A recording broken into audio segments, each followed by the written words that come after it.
I'm Summer Huntington of Steel Mace Vinyasa and Flow Shala, and today we're out at our Richland training retreat, and I have Coach Shelly. So Shelly, tell us a little bit about your experience with training Steel Mace Vinyasa. Well, I just began almost exactly a year ago training Steel Mace. I have a background in yoga, and I found you on Instagram and was just immediately intrigued by what you can do with this mace and the functional fitness aspect of it. Awesome. Yeah. So Shelly is a coach. She has gone through the Steel Mace Vinyasa 100-hour teacher training.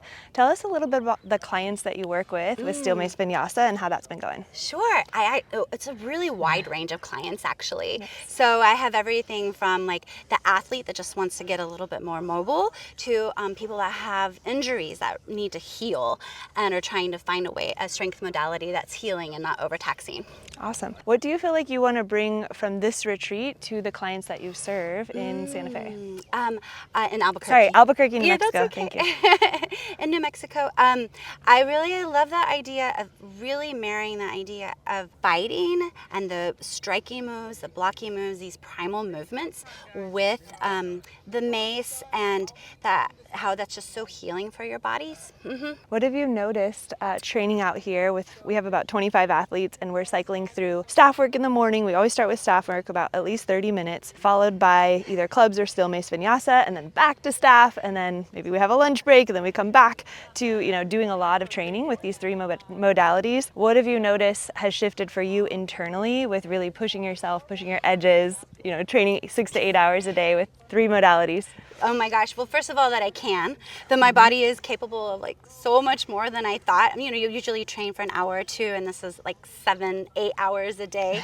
And just how the movement actually, cuts through the fascia, or releases the fascia, and you just have more energy, and it just comes from somewhere deep within that just to keep moving. It's actually quite healing and energizing. Nice. Surprisingly, awesome. So cool. much.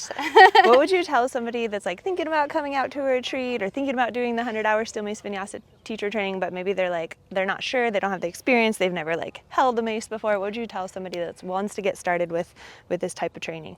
This retreat is so friendly to all levels. Like, we see people that are weightlifters to people that are really just beginning, and I think that every single person has gotten so much out of this, and we've all done so much more than we're capable of, and just that feeling of knowing what your body is capable of is so, other people inspire me, and then I'm feeling inspired by myself, and it's just exciting to know that what you're actually capable of. And it's an incredible community too, amazing people, and just so supportive, and it's just a really amazing experience. Awesome. Yeah. Well, I'm so glad you came out, Shelly. It's been awesome to have you and train with you. And if you have any questions, just drop the comments down below, and we hope to see you at the next live event or retreat.